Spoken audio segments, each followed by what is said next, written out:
어릴 때 시골에서 살았는데 소가 있었습니다. 그래서 초등학교 다닐 때 이제 학교에서 돌아오면은 소를 먹이러 다니고 그래 했습니다. 또 그 밭에 고구마를 심어가지고 이제 걷어들일 때가 되면은 소를 가지고 그 고구마를 캐는데 이제 쟁기를 이리 메고 이제 밭을 갈잖아요. 그런데 그 일하는 소의 입에다가 마스크를 씌워요. 우리가 쓰고 있는 그 마스크는 아닌데 소 마스크라고 있습니다. 새끼로 꼬아가지고 그물같이 해갖고 이렇게 막아 놓으면은 입을 놀릴 수가 없어요. 왜냐하면은 지금 생각해 보니까 왜 씌웠을까 생각해 보니까 그 일하다가 그 고구마 나오면 그거 먹으려고 유혹받고 그 먹으려고 하니까 내가 지금 하고 있는 일에 집중하라고 이리 막아놓은 것 같아요. 마스크를 씌워놓은 것 같아요. 지금 전 세계 사람들이 마스크를 쓰고 있는데 마귀가 물론 씌웠다고도 할 수 있겠지만 하나님이 그러신 것이 아닌가. 왜냐하면 불신자들 입만 벌리면 남 죽이는 이야기, 공갈 협박, 거짓말. 또 신자들도 복음을 안 전하면 이 입이 필요 없잖아요. 딱 막아버리신 것 같아요. 복음 안 전하고 늘 쓸데없는 말 많이 하고 그러니까 하나님께서 막으신 것이 아닌가 그런 생각이 들었습니다. 복음 회복해서 성령 충만해서 우리가 복음 전해야 될 준비를 갖춘다고 한다면 온 땅의 재앙이 다 무너지게 될 줄로 믿습니다. 요즘 굿뉴스를 별로 못 듣지 않습니까? 우리 개인적으로도 그렇고 우리나라도 그렇고 우리나라뿐만 아니라 237 나라가 다 마찬가지일 것입니다. 좋은 소식이 없어요. 그런데 그런 중에서도 그 열풍이 부는 것이 있는데 그게 뭐냐면은 우리나라는 지금 트로트 열풍이 불어가지고 뭐 정치 이야기나 모든 이야기 들으면 식상하잖아요. 그렇죠? 기분 상하고 살맛 안 나고 짜증나고 미래가 안 보이고 이러다가 망하겠구나가 아니고 이미 망했구나. 이미 망한 길로 들어서 가지고 지금 발버둥 치고 있구나. 그래서 생각 있는 사람은 정말로 살맛이 안 나지요.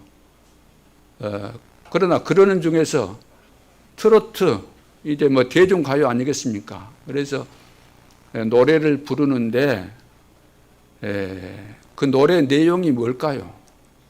뭐 우리가 인간이니까 살다 보면은 뭐 좋은 일이 있으니까 좋은 내용을 가지고 부르고 또 슬픈 일이 있으니까 슬픈 내용 가지고 부르고 이별했다. 뭐 부모를 잃은 것도 뭐 슬프겠지만 또 어떤 사람은 애인을 잃어가지고 너무 슬픈 이야기. 또 애인이 그리워가지고 막 애인을 막 찾는 이런 이야기. 당신이 나 너무나 좋다 해가지고 이렇게 또 홀리는 내용의 이야기. 막 그런 내용을 가지고 노래를 부르잖아요.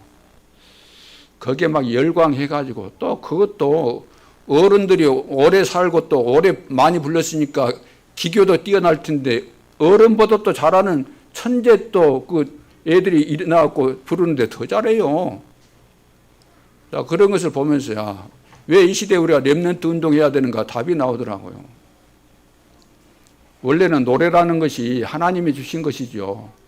우리에게 언어할 수 있는 능력도 주시고 노래 부를 수 있는 이런 축복을 주신 거 아닙니까? 그래서 원래는 우리 인간에게 하나님께 찬양하라고 영광과 찬송과 존귀를 돌리라고 하나님의 위엄과 높으심에 대해서 우리를 구원하시고 우리를 치유하시고 은혜 주시고 복 주시는 그 하나님께 영광 돌리는 찬양하라고 찬양 담당하는 천사까지 이렇게 세웠는데 이 천사가 타락해가지고 지금 눈에 보이지 않는 가운데 모든 불신자 사로잡고 그래서 여기에 딱 걸려든 사람들이 이제 그 충만해지면은 그 이제 노래 잘 부르는 거죠. 신명 났다 그러잖아요. 그리고 뭔가 거기에 막 집중해가지고 몰두해가지고 부르면은 우리 막 심금을 울린다 그러잖아요. 막 움직인다 그거죠. 우리 막 혼을 자극하고 영을 막 자극하니까 그래가지고 막 눈물 흘리고 기절하고 난리가 아니에요. 근데 우리나라만 그런 줄 알았더니 뭐 유튜브에 이리 보니까 전 세계가 다 그렇더라고요. 영화도 또 그런 영화들이 많이 나왔더라고요. 보통 우리나라에서 그 인기가 좀 올라간 그 텔레비전 프로그램 보면은 일본에서 했던 거 갖다가 그대로 하잖아요. 선진국에서 했던 것을 갖다가 그대로 하잖아요. 알고 봤더니 우리나라만 그런 줄 알았더니 외국에서 다 이미 그렇게 되고 있더라고요. 됐던 것들이에요. 자, 이런 시대에 우리 교회는 지금 어떤 상태입니까? 지금 세상 사람들은 완전 여기 막 빠져가지고 노래방에서도 막 밤새도록 노래 부르고. 근데 교회는 지금 찬양이 없어졌어요. 없어져. 진정한 찬양이 교회 안에만 없는 거 아니라 개인적으로 찬양을 부르는 사람이 얼마나 있습니까? 제가 처음 예수 믿을 때 20대만 그때만 돼도 그 분위기가 개인적으로도 다 찬송 많이 부르고 찬양하고 흥얼거리고 막 이랬는데 요즘은 찬양이 거의 없어요. 왜? 찬양이라는 것이 억지로 불러지는 거 아니잖아요. 내 속에 막 찬양을 하고 싶은 감동이 있어야만 불러지는 것인데 내가 구원에 대한 감격이 없는데 무슨 찬송이 나오겠습니까? 하나님께 대한 감사가 없는데 하나님의 위대하심과 거룩하심과 그 능력에 대해서 하나님이 행하신 그 일에 대해서 내가 깨달아져야만 내 속에서 기쁨의 찬송, 감사의 찬송이 나오게 될 텐데 이런 것들이 지금 사라지고 있다는 겁니다. 가장 아쉬운 부분이 안타까운 부분이죠. 그 정도가 아니고 우리는 이런 부분에 대해서 정말로 하나님 앞에서 회개하고 다시 한번 하나님께서 우리에게 행하신 일에 대해서 깊이 깨닫고 찬송을 회복하는 그런 시간표가 되어져야 될 줄로 믿습니다. 오늘 이제 여러분들이 보시면 1절에 대해 이때 모세와 이스라엘 자손이 이 노래로 여호와께 노래하니 일러스되 내가 여호와를 찬송하리니. 자, 모세와 이스라엘 백성들이 하나님을 찬송하는 이유가 뭡니까? 왜 우리가 찬송해야 되죠? 찬송할 이유가 없는데 찬송 부르라. 누가 부르겠습니까? 부를 필요가 없죠. 그런데 찬송해야 될 이유가 있다는 거죠. 내가 여호와를 찬송하리니 그는 높고 영화로우심이요 말과 그 탄 자를 바다에 던지셨음이로다. 하나님은 영화로우시다 그 말이죠. 그리고 하나님은 위대하시고 그래서 이스라엘이 지금 홍해 앞에 다다랐고 홍해를 건너고 가나안 땅 가야 되는데 이 하나님의 계획을 막고 있는 자가 누구죠? 막는 자가 누구죠? 애굽의 바로가 군대를 동원해갖고 보내놓고도 군대를 동원해서 추격해 오는 겁니다. 또 죽이겠다고. 하나님이 얼마나 봐줬습니까? 깨닫도록 얼마나 했습니까? 10가지 재앙을 통해서. 안 깨달아지는 거죠. 그러니까 스스로가 망할 짓을 하고 지금 추격해 와가지고 물속에 지금 다 수장시켜서 죽이신 거 아닙니까? 다 죽인 거예요. 오늘도 하나님이 없다고 까불고 있는 사람들은 다 망하게 돼 있는 겁니다. 설마 그런 일이 있으려고. 아마 이 사람들은 설마 그랬겠죠. 상상치도 못했겠지만 하나님은 이렇게 하신다는 거죠. 그래서 7절에도 보면 주께서 주의 큰 위엄으로 주를 거스리는 자를 엎으시니이다. 주께서 진노를 발하시니 그 진노가 그들을 뭐라고 했어요? 지푸라기 같이 사른다. 지푸라기 아시죠? 지푸라기 불 붙이면 어떻게 돼요? 금방 화라락 타잖아요. 무슨 말인지 이해되십니까? 금방 탄다 그 말이에요. 아무리 강한 것 같아도 지푸라기 불 붙이면 금방 타듯이 그런 존재에 불과하다는 거예요. 오늘날 불신자들, 정치인들, 지식인들 하나님 비난하고 우습게 보고 까불고 있는데 하나님이 보실 때는 아무짝에도 쓸모없는 존재들이에요. 지푸라기 같은 존재들이 자기 자신이 어떤 존재인가도 모르고 깝죽거리는데 그래서는 안 된다는 거예요. 8절에 주의 콧김에 물이 쌓이되 파도가 언덕같이 일어서고 큰 물이 바닷 가운데 엉기니이다. 표현을 그렇게 했을 뿐이지 쉽게 말하면 콧김만 가지고도 하나님은 그렇게 하실 수 있다는 거예요. 홍해 바다가 갈라져서 양쪽에 벽이 되도록, 그래 통과하도록. 전능하신 하나님이 이 정도밖에 못 하시겠어요. 우리가 알아들을 이해를 못하니까 이해가 되도록 보여지는 이 자연계 현상 가지고 설명할 뿐이지 하나님은 전능하신 분 아니십니까? 9절에 원수가 말하기를 내가 뒤쫓아 따라잡아 탈취물을 나누리라. 악한 자들은 그 마음속에 악한 생각하거든요. 악한 생각한 대로 다 됐어요. 그동안 악한 마음, 악한 계획을 가지고, 악한 동기 가지고, 악한 목적을 가지고 한 것마다 다 성공했거든요. 그러니까 이번에도 그렇게 되리라라는 이런 생각을 가지고 이제 탈취물을 나누리라. 이 이스라엘 백성들을 다시 잡아가지고 가지고 갔던 그 모든 거, 폐물 같은 거 다 우리가 다시 가지고 와야 되겠다. 그런 계산을 한 거죠. 내가 그들로 말미암아 내 욕망을 채우리라. 악한 자들 보세요. 내 욕망을 채우리라. 내가 신이니까 내 욕망 채워야 될 거 아닙니까?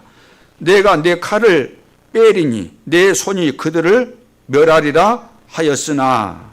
자, 이런 생각들, 이런 계산, 이런 욕망, 이런 악한 생각과 마음을 가지고 있었지만 그것이 뜻대로 됩니까? 세상 만사가 때로는 뜻대로 된 것처럼 느껴져요. 그것이 미끼인데도 그건 미끼잖아요.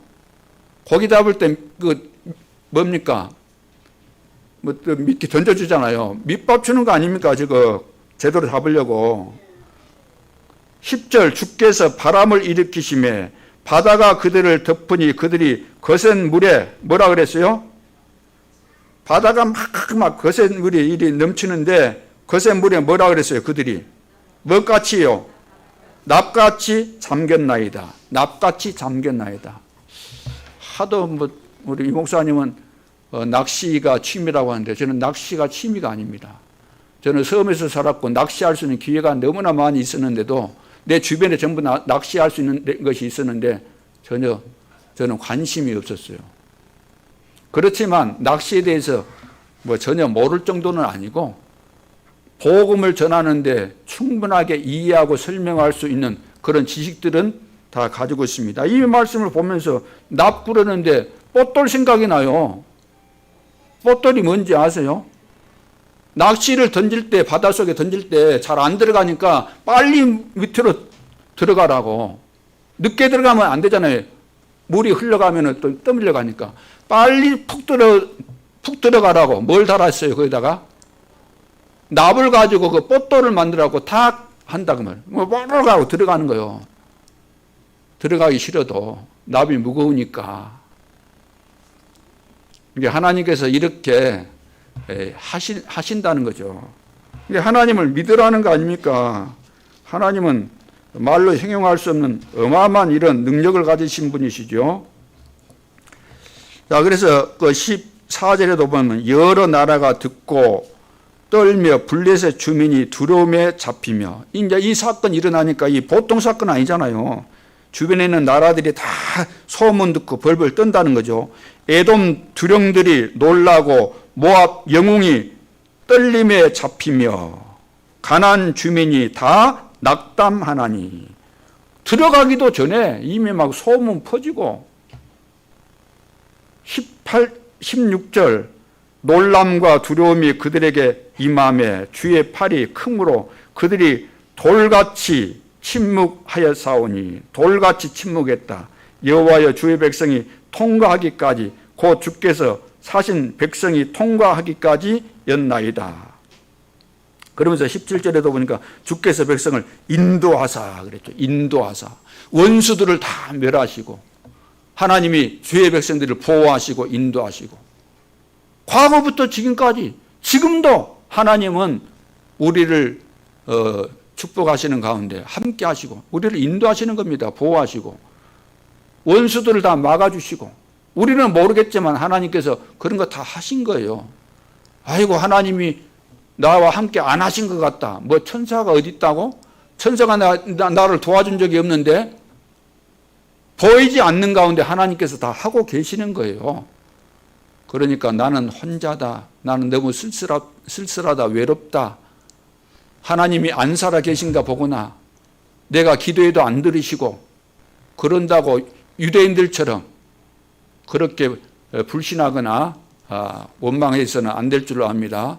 하나님은 지금도 나와 함께 하십니다. 그래서 오늘 여호와께 노래하는 자, 그런 의미로 이제 이런 내용들을 생각하면서 오늘 중요한 세 가지, 서론으로 구원의 체험입니다. 구원의 체험. 자, 우리는 무엇 때문에 노래를 해야 됩니까? 오늘 모세와 이스라엘이 노래했는데, 찬양했는데, 찬송했는데, 오늘 우리는 무엇을 노래해야 될까요?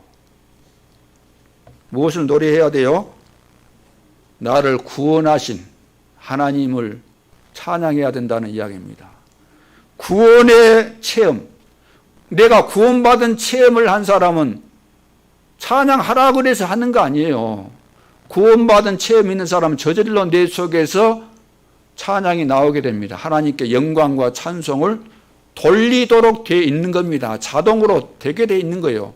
하나님이 우리 인간을 지으셨고 하나님께서 우리 인간을 주관하시기 때문에, 그것도 주의 백성들을 주관하시기 때문에, 마음과 생각도 지키시기 때문에, 그래서 구원의 체험이 있으면은 반드시 찬송이 나오게 되어 있는 겁니다. 복음을 체험하면 나오게 되어 있는 거죠. 그래서 내 인생 변화의 체험이 있으면은 반드시 누구든지 하나님을 찬양하게 되어 있습니다. 내가 예를 들어서 말 못하는 분들 있잖아요. 그런 분들은 어떻게? 내 마음 중심으로, 겉으로는 표현이 안 들렸는지 모르지만 내 마음 속에서 다 되게 되어 있는 거잖아요. 그래서 전도자는 반드시 스토리가 있어야 됩니다. 전도자는 무슨 스토리가 있어야 되는가? 내가 복음을 받고 내가 그리스도를 만나고 변화받은, 구원받은 이 체험, 구원받은 이 역사에 대한 스토리가 있어야 됩니다. 그래서 예수 믿기 전에 나, 믿은 후에 나, 또 복음이 깨달아진 후에 나, 평생에 내가 사명을 깨달은 후에 나, 이렇게 인생 스토리가 분명히 있는 거죠. 이것이 없다면 전도자라고 할 수 없습니다. 그래서 나의 복음으로 다 깨달아질 때, 이것이 바로 나의 복음이구나. 바울이 고백했던 것처럼 나의 복음. 내가 깨달았다는 거죠. 내가 깨달은 이 복음. 내가 깨달았지만 하나님께서 깨닫게 해주심으로 알게 된 이 어마어마한 복음. 내 인생을 바꾼 이 복음. 생명걸 가치를 발견하게 한 이 복음. 모든 사람들은 사실 생을 걸고 살아가고 있잖아요. 근데 틀린 목적에, 틀린 곳에 생을 걸지만 우리는 가장 가치 있는 영원한 여기에 우리가 생을 걸고 가는 거 아닙니까? 바울이 그랬어요. 과거에 나는 참 대단한 것이라고 생각했는데 내가 또 대단한 존재고 나는 괜찮은 존재고 다른 사람들이 나를 볼 때 그냥 자기들 수준으로 보지 않고 좀 높은 사람으로 봐주기를 기대하고 또 그런 것에 대해서 만족해하면서 상당히 자부심 가지고 살았던 바울인데 어느 날 그리스도를 만났습니다. 부활하신 그리스도를 만났어요.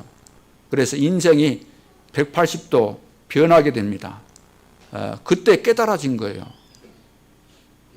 나는 그동안 하나님 잘 믿는다고 성경도 내가 너무나 제대로 배워가지고 잘 알 뿐만 아니라 신앙생활 너무나 잘하는 모델이고 지도자라고 생각을 했는데 부활하신 그리스도를 만나는 순간에 이단이라고 정죄했던 그 예수가 진짜 그리스도라는 사실을 깨닫게 된 거예요. 우리가 기다리던 메시아가 바로 우리가 핍박했던 이단이라고 몰아붙였던 그분이 바로 그리스도구나. 이거 깨달아진 겁니다. 그때 이후 그 순간부터 바울 인생이 바뀌게 된 거예요. 그 전까지만 해도 나는 자랑거리가 많았죠. 나는 바리새인으로서, 바리새인 가문 아닙니까? 그 베냐민 지파입니까? 거기에다가 또 바리새인입니다. 바리새인. 유대인들 중에서도 가장 이렇게 구별되게 하나님을 잘 믿는 그런 그룹 속에 있었다 그 말이에요. 그리고 율법의 어른은 흠이 없고 나는 뭐 로마 시민권도 가지고 있고 이 세상 사람들 앞에서 부러울 것이 없고 모든 사람이 부러워할 수밖에 없는 선망의 대상이었는데 그리스도를 알고 나니까 이것이 전부 다 배설물이에요. 배설물. 내가 배설물 붙잡고 그동안 착각에 빠져서 살았구나 깨닫게 된 겁니다. 그리스도를 알고 나서. 그래서 모든 것을 배설물로 여기고 인생이 바뀐 거예요. 나는 이제부터 배설물 쳐다보지 않고 땅의 것 쳐다보지 않고 위의 것을 향해서 위에서 주시는 상을 향해서 간다. 뒤에 있는 거 그거 다 지나가는 것인데 거기에 연연하지 않고 앞에는 표대를 향해서 간다. 로마 시민권 그것이 뭐 대단한 것이냐. 나는 천국 시민권을 가졌다. 만입이 영광을 돌릴 수밖에 없는 그 그리스도, 만왕의 왕, 만주의 주 되신 그 하나님, 모든 피조물이 그리스도 이름 앞에 복종할 수밖에 없는 그 그리스도, 이 비밀을 내가 깨달았다는 겁니다. 그래서 이 바울이 깨달은 이 복음, 저도 이 복음 똑같은 복음입니다. 여러분들이 지금 구원받으신 것이 맞다면 우리가 받은 복음도 똑같은 복음이에요. 바울이 받았던 그 똑같은 복음, 성경에서 말씀하고는 똑같은 그리스도, 똑같은 메시아. 다른 복음이 아니고 똑같은 복음을 받은 거예요. 그래서 누가 찬양할 수 있는가? 이 복음의 비밀을 깨닫고 나의 복음으로 체험된 사람만이 진정으로 하나님 앞에 찬양을 돌릴 수 있는 겁니다. 그래서 정리한다고 한다면은 우리가 구원받은 것에 대해서 깨달아져야 돼요. 구원의 은혜. 구원은 내가 믿음으로 받지만 믿음은 수단입니다. 은혜를 인하여 믿음으로 말미암아 구원을 얻어나니 이것이 너희에게서 난 것이 아니요 하나님의 선물이라 그랬어요. 이 어마어마한 구원, 절대로 빠져나올 수 없는 죄와 저주에서 사단의 손에서 지옥 권세에서 빠져나온 이 은혜가, 이 구원이 하나님이 주신 그 선물이구나. 아무나 받을 수 있는 것이 아니죠. 이런 축복을 받았기 때문에 우리는 영광과 찬송을 누구에게 돌려요? 하나님께만. 그리고 우리가 그리스도를 통해서 예수를 믿는 순간에 거듭나잖아요. 거듭났다. 성령으로 새롭게 태어났다. 새로운 피조물이 되었다. 본질이 바뀌었다 그 말이에요. 운명이 바뀌었다. 예수 믿는 순간에. 예수를 우리가 믿는데 어떤 예수를 믿는 겁니까? 어떤 예수를? 우리를 치유해 주는 예수? 물론 치유도 해 주시죠. 병 고쳐주는 그 예수? 오병이어로 떡 먹었던 그 예수? 그런 예수가 아니고 그리스도의 일을 하신 예수. 하나님 만나는 길을 열어주시고 죄와 저주 문제를 해결하시고 사단을 꺾으시고 영원한 지역 권세를 해결하신 그리스도의 일을 하신 완전한 구원의 역사를 이루신 그 예수를 우리가 믿을 때 믿는 순간에 영생을 얻게 되는 거죠. 새로운 피조물이 되었다는 겁니다. 운명이 바뀌었다는 거죠. 믿는 자는 영생을 얻었고 심판에 이르지 아니하는 사망에서 생명으로 옮겼느니라. 우리는 이 새로운 피조물 된 이 체험이 있을 때 하나님 앞에 우리는 영광과 찬송과 존귀를 돌려드리게 되는 것입니다. 뿐만 아니라 이런 축복 속에서 내 자신을 이제 새롭게 보는 거죠. 변화된 나, 축복받은 나, 은혜받은 나, 구원의 축복 속에서 하나님이 무슨 계획이 있었길래 이런 어마어마한 축복을 주셨는가? 목적이 있을 것이 아닌가? 그 목적을 발견하게 되죠. 그 목적이 무엇이죠? 인생의 목표와 최고 관심이 달라지게 되는 거죠. 하나님이 나를 구원하신 것을 내가 깨닫게 되는데 세계 복음화를 위해서 237 나라와 5천 종족을 살리라고 재앙만 난 세상을 구원하라고 나를 전도자로 세우셨구나. 이 사실이 깨달아질 때 전도자가 없으면 소망이 없는 겁니다. 이 세상은 다 망하게 돼 있는데 가장 중요한 일을 할 수 있는 구원받은 것만도 감사한데 전도자로 세워서 시대 재앙 막는 하나님의 가장 중요한 일에 하나님께서 하시는 일에 주인공으로 내가 쓰임받고 있다는 사실이 깨달아지는 순간 우리는 찬양과 영광과 감사를 돌릴 수밖에 없는 것이죠. 그래서 그 증거로서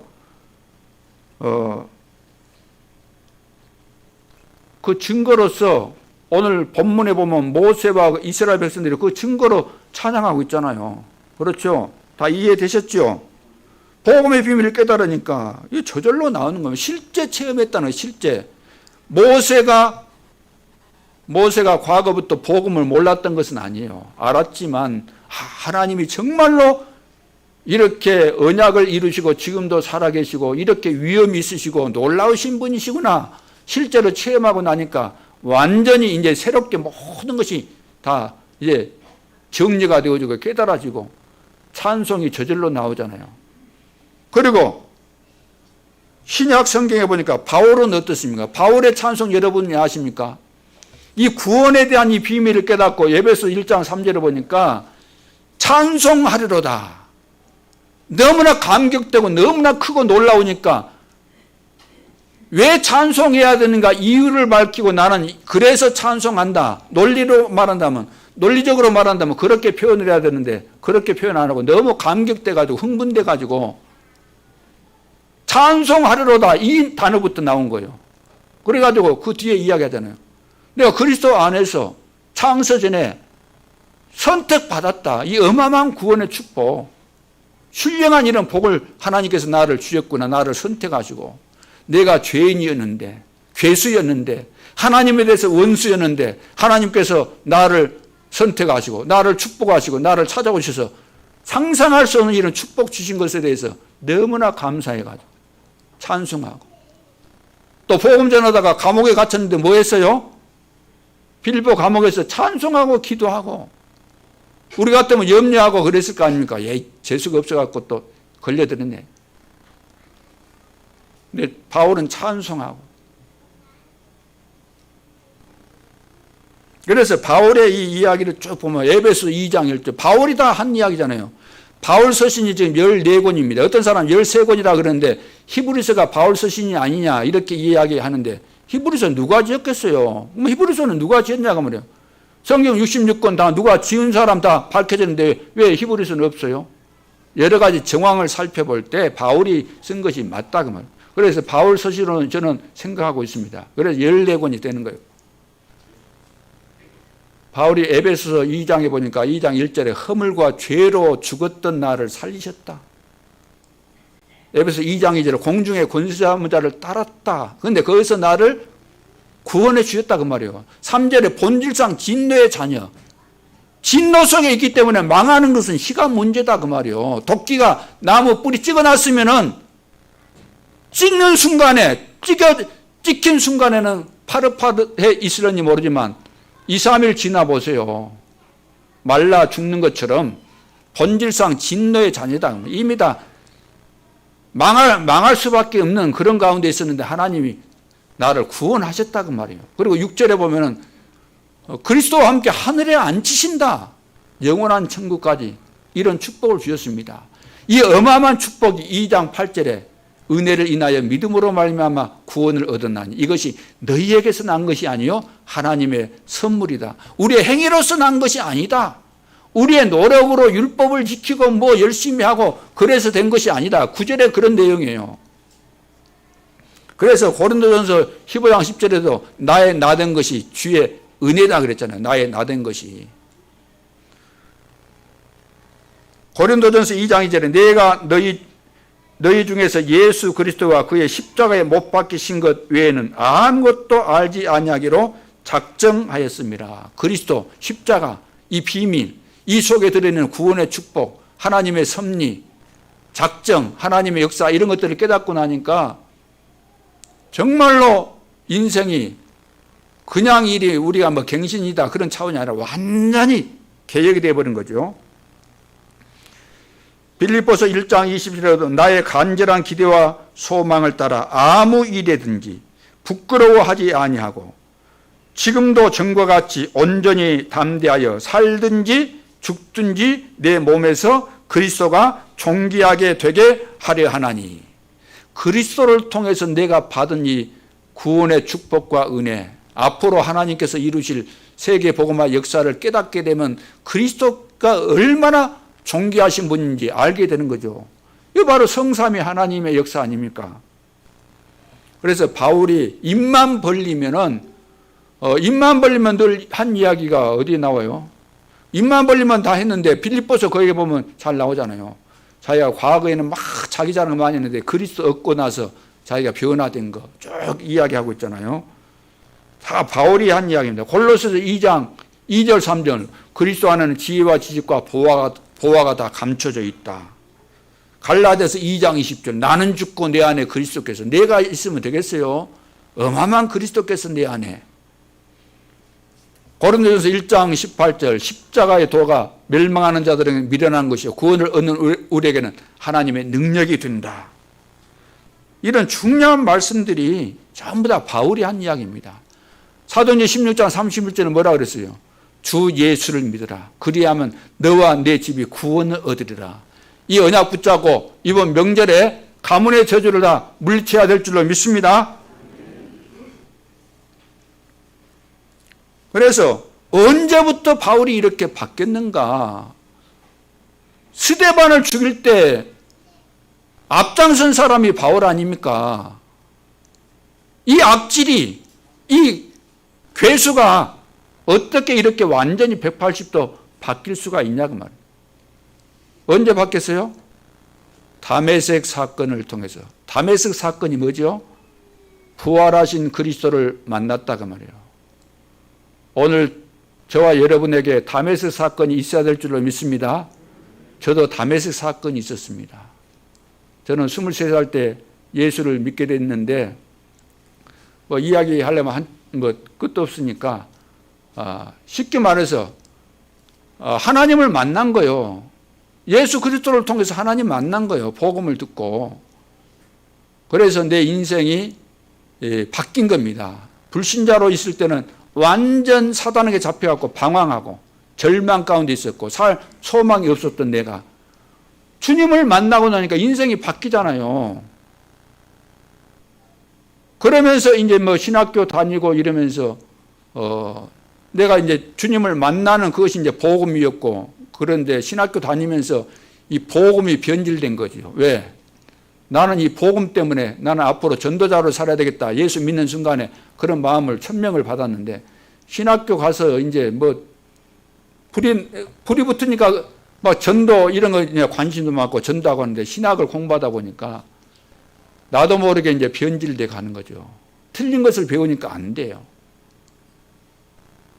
목회하면서도 내 나름대로 막 하는데 선배들로부터 배운 거, 신학교에서 배운 거 그대로 하니까 안 돼요, 안 돼. 그러는 가운데서 전도자를 만나가지고 내가 복음이 제대로 정리가 된 거예요. 성경을 보는 눈이 새롭게 열리고, 나름대로 그동안도 신학 공부 좀 하면서 정리가 되어지고 그래 했지만, 성경도 보고 정리가 어느 정도 됐지만 제대로 안 된 거였어요. 영적인 세계와 또 복음에 대한 정확한 비밀과 이런 것이 정리가 안 됐는데 정리가 되어지면서 내 인생이 또 바뀐 거예요. 그러면서 하나님께서 처음에 나에게 주셨던 그 세계 복음화에 대한 천명이 언약 안에서 구체화되어졌을 때 또 달라졌어요. 그러니까 다른 말로 표현하면 예수 믿기 전에 나와 예수 믿은 후에 나, 복음을 깨달은 후에 나, 평생의 미션을 붙잡은 나, 이렇게 스토리가 만들어질 수밖에 없는 거죠. 그런데 인생을 BC와 AD로 나눈 것이 예수 그리스도인 것처럼 내 인생의 BC와 AD로 나눈 것이 바로 그리스도예요. 오직 그리스도. 그리스도는 다른 것에 비해서 좋다는 차원이 아니고 오직 그리스도예요. 그리스도가 아니면 내 인생은 바뀔 수 없었고 저주 재앙에서 빠져나올 길이 없었어요. 성경 보니까 너무 정확하고 내가 살았던 삶과 또 이 복음을 알고 나니까 다 보여요. 믿는 자도 보이고 불신자도 보이고 다 보여, 상태도 보이고 다 보이는 것이니까. 나는 부족하기 그지없는데 이렇게 축복을 주시고 또 전도자로 세우셔서 이 복음을 전할 수 있도록, 그래서 정말로 이 사실을 생각하면 할수록 감사가 나오고 행복하고. 자, 그래서 구원의 이런 체험이 반드시 있어야 된다. 오늘 본론에서는 이스라엘 백성들이 홍해에서 체험했습니다. 홍해 기적을 통해서 놀라운 것을 체험하게 되죠. 이것이 바로 이스라엘 역사지만 세계 역사의 중요한 역사 스토리입니다. 그렇죠. 많은 신학을 연구하는 사람들이 성경에 나오는 기적들에 대해서 이성적으로, 논리적으로, 객관적으로 안 믿어지니까 별 소리를 다 해요. 별 소리를 다 만들어내는 거예요. 자기 수준으로 성경을 해석하려고 한다 그 말이에요. 그러니까 여러 가지 막 이야기를 만들어내요. 여러 가지 이야기를. 홍해 갈라졌을까 안 갈라졌을까요? 아니 뭐 어떻게 홍해가 그렇게 또 갈라질 수 있습니까? 그런 말을 하고 싶은 사람도 있을 것이고 거의 대부분 목회자들과 신학자들이 이거 안 믿습니다. 안 믿는 신학을 또 배워갖고 저는 믿습니다. 저는 무식해서 그런지 모르지만 다 믿습니다. 하나님의 말씀만 믿어요. 다른 건 다 안 믿는데 하나님 말씀 믿고 지금도 하나님이 말씀대로 역사하시는 거 다 믿고 나에게 약속하신 거 나에게 축복하신 거 하나님께서 어기신 적이 없고 내가 모자라고 내가 부족했을 뿐이지 하나님은 완전하시요. 내가 상상치 못했던 것까지 다 주시는 하나님이시고 필요를 따라 다 주셨고 앞으로 또 주실 것이고 받은 축복, 받을 축복, 영원한 축복. 그래서 성령은 믿는 자에게 역사하고 악령은 불신자를 지배합니다. 성령의 실제적 역사를 믿는 자는 이 땅에서 승리합니다. 성령은 눈에 보이지 않지만 지금도 내 안에 계시고 역사하십니다. 나를 인도하시고 지금도 역사하십니다. 그래서 첫째, 하나님의 능력을 체험한 이스라엘의 찬송이 바로 오늘 1절로 18절에 나온 내용이죠. 여호와께서 행하시는 일을 보고 찬송한 겁니다. 하나님의 능력을 믿을 때 성령은 역사합니다. 그래서 하나님의 능력 믿는 만큼 역사해요. 믿는 만큼. 홍해의 기적을 체험한 이스라엘과 모세가 이제 눈앞에서 일어난 이 사건을 보고 충격 안 받을 수가 없죠. 하나님께서 이제 조상들로부터 다 말씀 들었잖아요. 어머니를 통해서도 듣고 다 들었잖아요. 들어서 나름대로 이제 뭐 알고는 있었겠죠. 그러나 그것이 실제로 맞는가 안 맞는가는 긴가민가하잖아요. 아브라함도 그렇고 처음에 하나님께서 실제로 말씀하셔도 이거 잘 안 믿어졌다고 하면 그런데 삶을 통해서 시행착오를 겪고 사건을 만나고 어려움 만나고 하나님 역사하신 거 이렇게 체험하게 되면 바뀌게 됩니다. 점점점. 그래서 모세는 하나님의 능력을 알고 있는 실제적 축복을 이거 받았죠. 이제 완전해지는 겁니다. 이렇게 체험을 한 번씩 하면서. 그래서 하나님의 능력 믿을 때 말씀은 이루어집니다. 그래서 그 출애굽기 3장 1절로 거기 쭉 보면 나오잖아요. 하나님의 능력을 체험하고 불꽃 가운데서 떨기나무 불꽃 가운데서 하나님이 만나고 또 희생 제물 드려야 된다. 이런 것을 말씀하시고 이제 이것이 하나씩 말씀이 이루어지는 것을 확인하게 된 거죠. 그래서 하나님의 능력을 찬양하는 지금 이스라엘입니다. 세계에서 가장 강한 군대를 홍해에다가 장사시켜 버렸잖아요. 오늘 본문에. 그래서 스스로 하나님은 창조주이십니다. 누가 만들었다고 한다면 그건 신이 아니죠.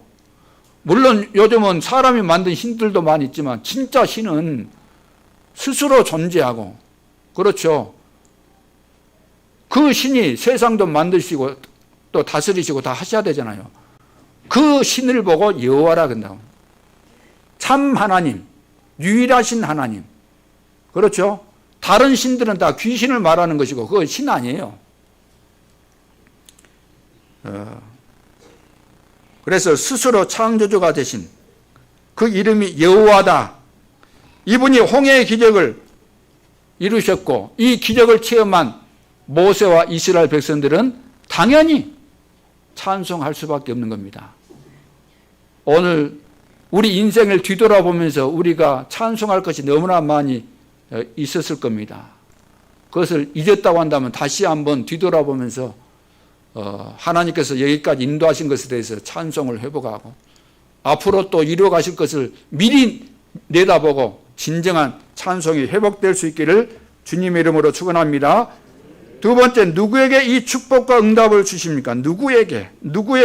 첫째, 분명한 증거를 붙잡은 자에게 주십니다. 분명한 증거.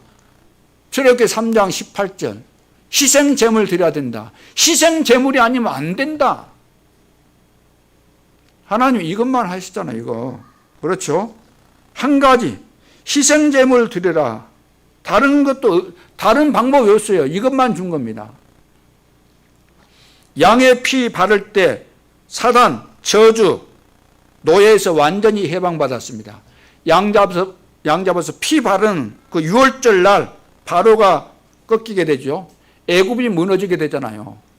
종살이에서 여기서 해방받지 않습니까? 예수께서 이 모든 것을 성취하셨습니다. 그 이름이 그리스도예요. 그리스도의 일을 하셨다고 말해요. 예수님께서 그리스도의 일을 하셨어요. 그래서 우리는 오직 예수, 오직 그리스도 이렇게 말하는 거죠. 하나님의 능력을 알고 누리는 길을 아는 자에게 하나님께서는 이런 축복을 주십니다. 하나님의 능력을 알아야 돼요. 알 뿐만 아니라 나에게 와 있는 이 축복을 내가 누려야 될 거 아닙니까? 오늘날 성도들이 이것을 모르니까 늘 힘들게 살 수밖에 없죠. 자, 이 땅의 문제는 그리스도를 아는 지식이 없어서 문제가 총체적으로 온 겁니다. 호세아서 4장 6절에 이미 말씀하고 있잖아요. 이 백성이 어려운 것은 여호와를 아는 지식이 없어서 어려운 정도가 아니라 다 망한다는 겁니다. 여호와를 아는 지식, 내가 섬기는 그 하나님, 나에게 은혜를 주시고 나에게 생명을 주신 하나님, 나를 통해서 세계복음화 역사를 이루실 그 하나님, 지금도 나와 함께 하시고 내 속에 계신 그 하나님, 그 하나님을 내가 대강 알고 있다, 어설프게 안다, 긴가민가 한다. 그렇게 살면 어떻게 되겠습니까? 가장 잘 알아야 될 하나님을, 우리는 대강 알아야 될 것은 진짜 막 그 파헤치고, 진짜 알아야 될 것은 대강 알고, 응? 처삼촌 벌초하듯이 그렇게 하고, 그래가지고는 안 되는 거예요. 우리 인간은 한계가 있기 때문에 다 잘할 수는 없잖아요. 다 잘할 수는 없지만 중요한 거, 꼭 잘해야 될 거, 이것은 잘해야 되는 겁니다. 다른 것은 부족하더라도. 계속 저주 재앙이 끊이지 않습니다. 문제는 그리스도를 지속적으로 말할 전도자가 없다는 겁니다. 전도자 자체가 없어요. 그래서 하나님은 교회를 문 닫도록 하시는 거 너무나도 당연한 거죠. 예수님이 왜 성전을 무너뜨린다고 했겠습니까? 돌 하나도 돌 위에 남지 않게 하겠다. 다 이유가 있는 겁니다. 성전 건축 자체는 화려하고 대단했지만 그 속의 본질을 놓쳤다는 이야기죠. 하나님의 능력을 믿는 자는 성령의 인도를 받고 기도할 때 응답의 문을 하나님께서 여시는 것입니다. 그리스도의 비밀을 알 때 세상을 살릴 수 있고 이 비밀을 가르치는 것이 바로 제자 삼는 것입니다. 오늘 우리가 이 비밀을 가지고 실제로 체험하고 누리고 전달하고 이 비밀을 깨달은 자를 붙잡고 하나님께서 이 시대에 너를 부르신 이유, 우리가 생을 걸고 해야 될 가장 가치 있는 일, 그것이 바로 전도다. 여기에 생을 걸 이유가 없겠냐. 그렇게 해서 질문하고 깨닫도록 해주는 거, 이거 바로 인턴십 아닙니까? 이것이 바로 제자 훈련이에요. 그렇죠. 다른 이야기는 백날 천날 들어도 다 쓸데없는 겁니다. 여러분 트로트 들으면 듣는 순간에 막 눈물도 나오고 저도 눈물이 나오기도 하더라고요. 왜? 그것은 순간적으로 지나가는 것이고 저는 거기에 뭐 매달리거나 그러지는 않아요. 지금 세상 흐름이 그러니까 제가 보는 거죠. 세상 사람들 어디에 지금 걸려 있는가. 전부 다 이 본질 아닌 것에 걸려가지고 인생 자체가 얼마나 힘들게 살아가지는 것입니까? 자, 세 번째, 하나님이 왜 홍해를 건너게 했을까요? 오늘 이유를 발견하고 평생 흔들리지 않기를 바랍니다. 첫째는 이스라엘에게 믿음을 심기 위해서. 자, 믿음을 심어야 되니까 양의 피를 바르지 않는 사람은 홍해를 건넜어요? 못 건넜어요? 못 건너요. 절대로 못 건너요. 어떤 장관도, 어떤 대통령도, 어떤 군대도, 아무리 훌륭한 사람도, 소크라테스도, 맹자, 공자, 누구도 홍해 못 건넙니다. 누구만 건너요? 아무리 모자란 사람이라 할지라도, 애기라 할지라도, 늙은 노인이라 할지라도 홍해를 건너는 사람은 누굽니까? 양의 피 바른 사람만. 이걸 꼭 기억하라는 거예요. 이것이 믿음입니다. 우리가 믿는다 그럴 때 뭘 믿는 겁니까? 늘 쓸데없는 거 믿잖아요. 복음의 비밀을 깨닫고 복음을 믿으면 이 속에 다 있는 것인데 복음만 안 믿고 다른 걸 믿어요. 사기꾼 잘 믿고. 교회 와가지고 복음은 못 깨닫고 하나님 나를 축복하실 줄 믿습니다 그래요. 육신적인 이런 축복, 이런 것만. 어디서 이상한 것만 배워가지고 오죽 안 믿어졌으면 그렇게 힘줘서 믿습니다 그러겠어요. 그래서 지금도 똑같습니다. 누가 홍해를 건널 수 있는가? 누가 재앙을 건널 수 있는가? 누가 재앙을 막고 재앙을 막을 수 있는가? 오직 그리스도입니다. 6월절의 피, 오직 그리스도를 말하는 거예요. 우리는 그냥 그리스도 아닙니다. 오직 그리스도예요. 왜 오직 그리스도죠?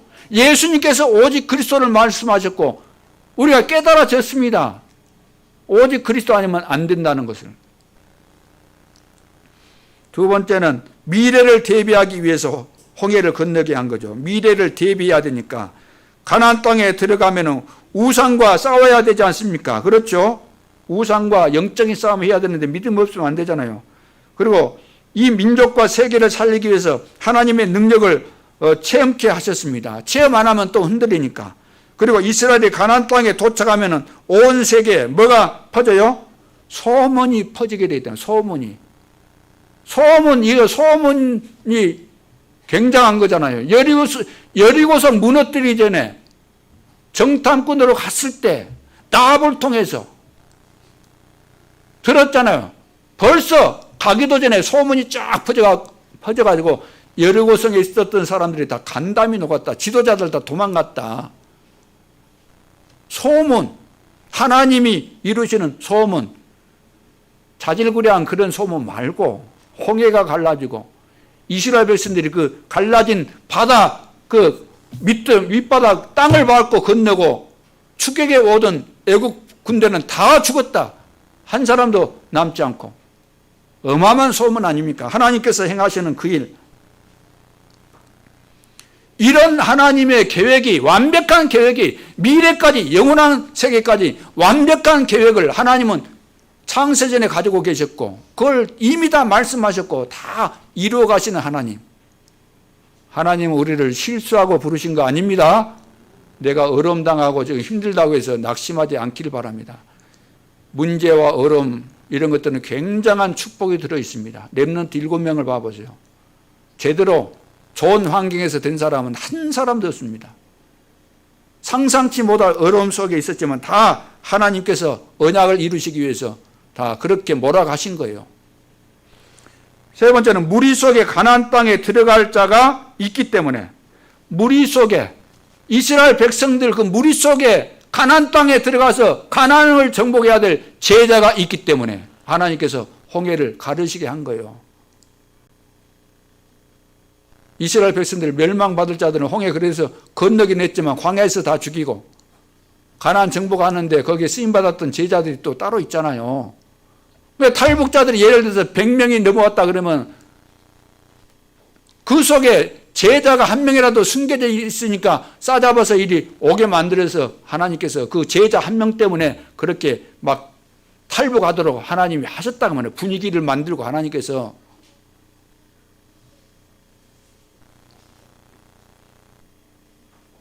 그래서 지금 영적 혼란과 우상 숭배 막 이런 것으로 우리 한국뿐만 아니라 온 세계가 지금 난리가 아니죠. 이때 오직 그리스도만이 완전하고 영원한 답이라는 사실을 우리가 확신해야 될 줄로 믿습니다. 결론으로 그러면 절대 언약의 체험입니다. 그렇다면 하나님께서 우리에게 주신 이 언약은 절대 언약인데 이걸 체험해야 되죠. 그래야만 절대 언약의 여정 스토리가 나오는 겁니다. 우리는 절대 언약 이렇게 말만 하지 이해가 안 되면은 절대 언약에 대해서 사람들을 만나면은 주구장창 나오겠어요, 안 나오겠어요? 이 아빠는 만났을 때도 절대 언약에 막 힘줘서 이야기했는데 또 만나면 또 이야기, 또 하고. 여기에 대해서 체험 안 된 사람은 죽었다 깨어나도 그리 못합니다. 안 돼요, 안 나와요.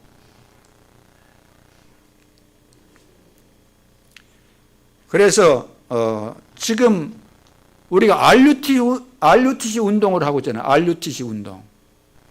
아니, RUTC 운동이 하나님께서 원하시는 운동일까? 이런 또 의심도 할 수 있잖아요. 이런 질문도 할 수 있지 않습니까?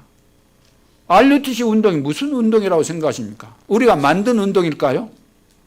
이것은 하나님께서 성경의 역사를 볼 때 시대마다 하나님께서 주셨던 운동입니다. 하라고 주셨던 운동이 RUTC 운동입니다. 그 도단성 운동, 미스바 운동, 광야 운동, 회당 운동 다 그런 이야기예요. 그래서 이 RUTC 운동은 초대교회 이후, 초대교회 때 세계복음화 했잖아요. 제대로 교회가 생기면서 세계복음화 하게 되는데 시간이 지나면서 세월이 지나면서 2000년이 지나오는 가운데서 다 변질돼 가지고 초대교회 그 역사가 다 변질돼 버렸는데 하나님께서 마지막 변질돼서 재앙 만난 이 시대를 살리기 위해서 처음이고 마지막이고 영원한 이 기회를 주신 것입니다. 그렇죠. 2000년 만에 회복된 하나님께서 하시는 처음이고 마지막이고 영원하고 유일한 그 역사를 이루시는 운동이 바로 이 RUTC 운동입니다. 누구도 막을 수 없어요. 사람이 만들고 그런 것이 절대로 아닌 것입니다. 그래서 하나님의 일은 우리 힘으로 하는 것도 아니고 돈으로 하는 거 아니고 하나님의 능력을 믿고 하나님께서 뭘 원하시는가 알고 여기에 방향 맞추고 여기 내 인생을 결단 내리고 이제 올인해서 가면은 하나님이 다 필요한 걸 다 주시는 거죠. 이것이 바로 세계복음화의 역사입니다. 두 번째는 이거는 이제 RUTC 운동이 하나님께서 하시는 것이구나 이거 체험해야 되고 두 번째는 교회의 중요성을 체험해야 돼요. 교회의 중요성. 교회가 왜 중요한가? 성경에 봐보세요. 성경은 교회 이야기하는 거 아닙니까? 구약 성경에 성막, 회막, 장막, 그걸 성전으로 그리고 신약에 와서 이제 교회로 새롭게 이제 탄생하게 되죠. 그러니까 교회가 뭔가 성전 속에 성막 속에 다 교회의 본질 중요한 거 정말로 하지 않으면 안 될 것에 대해서 말씀하셨는데 못 깨달은 거예요. 이방인의 뜰, 기도하는 뜰, 아이들의 뜰 이것이 바로 237 치유 서밋 아닙니까? 못 깨달으니까 못 깨닫고 있으니까 지금 깨닫도록 하나님께서 하신 거잖아요. 그래서 237 아는 순간에 이방인의 뜰 237이죠. 237 아는 순간에 보호자의 축복이 기도의 뜰 치유하는 순간 시공간을 초월해서 역사하시는 하나님의 역사가 아이들의 뜰 서밋 아는 순간에 제자를 하나님이 붙이시죠. 그래서 이 교회의 중요성을 알아야 돼요. 다윗은 이 교회의 중요성을 알았다는 말이에요. 어릴 때 알았는데 평생의 기도 제목으로 붙잡고 성전 건축에 오늘 우리는 이 시대 신전 싸움 아닙니까? 성전 건축 하나님께서 원하시는 237 치유 서밋 할 수 있는 이 성전 건축 해놓고 가야 되지 않겠냐 그 말이에요. 내 인생 마무리는 다른 거 아닙니다. 이것은 영원히 남는 거예요. 후대 정도가 아니고 영원한 미래까지 영원한 세계까지 남는 겁니다. 하나님께서 이것 때문에 우리를 부르셨고 우리가 여기에 결론 내리고 마음 담으면 하나님이 다 이루어 가시는 거죠. 그래서 이 일들을 감당하기 위해서 매일 우리는 기도하는 교회가 기도하는 이 팀들이 막 구성되고 여기저기서 기도하고 부산 임마누엘 교회도 그렇게 된 것을 뭐라고 했어요? 그 나이 드신 권사님들이 기도팀 매일 나와서 기도한다는 거예요. 새벽으로 저녁으로 나와서 매일 기도한다는 거예요. 왜? 기도 외에는 방법이 없잖아요. 오늘 우리 교회는 이것만 하면 다 되겠죠. 은혜를 받으시기 바랍니다. 하나님께서 은혜 주실 줄을 믿습니다. 그래서 기도 우리가 잘해야 되죠. 기도. 한나의 기도. 어제도 메시지 나왔지만 한나가 기도한다고 했는데 전부 다 엉터리 기도. 육신적인 기도. 남 시기하면서 하는 기도. 늘 달라고. 그러다가 어느 날 깨달아졌어요. 뭐가 깨달아졌습니까? 아, 지금 내가 달라고 하는 것은 정말로 어처구니 없는 허무맹랑한 이상한 내가 기도만 했구나. 쓸데없는 기도만 했구나. 배설물 달라고 기도했구나. 하나님께서 지금 원하시는 것은 재앙만 난 이 시대를 살릴 하나님의 능력을 믿고 하나님의 약속을 증거할 수 있는 이 나시린이 없는데 나는 그것도 모르고 육신적으로 기도했구나. 깨달은 겁니다. 그래서 나시린을 달라고. 연약하지만 이 여자 한 사람이 기도의 비밀을 깨닫고 기도하니까 시대가 바뀌는 역사가 일어나지 않았습니까? 자, 이런 교회가 돼야 될 줄로 믿습니다. 마지막 세 번째, 예배의 중요성. 예배 제일 중요한 건 메시지를 잘 드려야 되죠. 메시지를 어떻게 드려야 잘 듣는 겁니까? 사모하는 마음이 있어야 돼요. 하나님께서 우리에게 말씀을 주시는데 목사님을 통해서 주시는 거 아닙니까? 그러니까 여러분들이 메시지를 잘 드려야 돼요. 하나님은 한 사람을 위해서도 메시지를 다 주십니다. 한나에게 그 당시 엘리 제사장이 목회자예요. 쉽게 말해서. 엘리 제사장이 한나가 기도하는 것도 모르고 막 여러 가지 또 틀리게 분석도 하잖아요. 틀리게 진단도 하고 하는데 그러면서도 답을 줬는데 그것이 답이 돼요. 그래서 엉터리 목사라도 하나님께서 사용하시면은 여러분 개인이 다 축복받게 돼 있는 거죠. 목사님 때문에 안 됐다 그런 말은 하지 마세요. 목사님이 엉터리라도 여러분들이 진짜 같으면 하나님이 엉터리 같은 목사를 통해서도 얼마든지 역사하실 수 있기 때문에 근본적으로 여러분 머릿속에 목사님이 어떻고라는 그 생각 자체가 있으면 그의 마귀가 심어놓은 평생 실패하게 만드는 각인뿌리 체질이에요. 그거 딱 오늘 다 뽑아버리고 하나님이 나 한 사람을 통해서도 하실 수 있고 내가 중요하고 하나님이 나를 선택하셨고 내가 하나님의 자녀고 전도자라면 누구를 통해서도 말씀 주신다. 이런 믿음을 회복해야 될 줄로 믿습니다. 그리고 이제 광고 잘 들어라. 또 광고 안 듣는 사람 있잖아요. 교회에 관심 없는 사람 광고 안 들어요. 그러잖아요. 영적인 문제 있는 사람의 특징이 뭐죠? 자기밖에 모르나요? 자기 것만 딱 해. 자기 것만. 자기가 관심 있는 것만 하고 다른 거 다 그냥 관심 없어요. 듣기는 들어요. 앉아는 있어요. 쳐다보긴 해요. 잘 듣는 것처럼 보여요. 그런데 뒤에 보면 안 들었어. 광고했다는데 그런 광고 있었어요? 못 들었는데? 못 들을 수밖에 없죠. 듣기는 했는데 딴 생각하고 있었으니까. 오늘날 교회 안에 광고 안 듣는 이런 사람이 많은 거예요. 또 메시지 중독자가 있잖아요. 본부 메시지는 잘 듣는데 다른 메시지는 못 듣고 이런 걸 다 우리가 깨닫고 치유받아야 돼요. 그렇죠. 본부 메시지 중요하고 본부 메시지가 나에게 응답을 오려면 본교의 강단 메시지. 그렇죠. 내 삶 속에서 기도 수첩을 통해서 현장 메시지. 이것이 다 같이 우리에게 와야만 된다는 이야기죠. 왜 안 되는지 오늘 깨닫게 될 수 있기를 바랍니다. 이제 이번 주 구정이죠. 여러분 구정 준비 잘하고 계시죠? 떡 준비도 잘해야 됩니다. 그렇지만 복음 준비 잘하시기 바랍니다. 이번에 뭐 가든 안 가든 여러분들이 안 가더라도 뭐 전화도 하고 할 거 아닙니까? 그러면 가족들에게 뭘 나누어 주실래요? 떡은 못 나눠줄 겁니다. 못 가면은 못 만나면. 근데 복음은 나눠줄 수 있잖아요. 육신의 떡만 준비하지 말고 생명의 떡, 복음 이거 잘 준비해서 여러분들이 구정을 정말로 하나님이 기뻐하시는 빛이 비추는 캠프가 되어질 수 있도록 하실 수 있기를 바랍니다.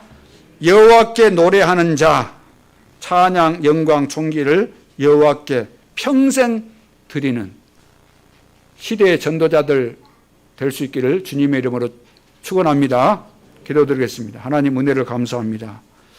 우리에게 이 중요한 기회 주신 거 감사합니다. 시대 재앙 막을 수 있는 단 한 번의 기회, 처음이고 마지막이고 영원한 이 기회를 놓치지 않게 해주시고, 이 복음 안에서 내 자신이 행복하고 내 중심에서 저절로 당연히 필연적으로 절대적으로 찬송이 흘러나올 수밖에 없는 전도자의 삶을 제대로 회복할 수 있도록 축복하여 주옵소서. 지금도 살아계신 주 예수 그리스도 이름으로 기도하옵나이다. 아멘.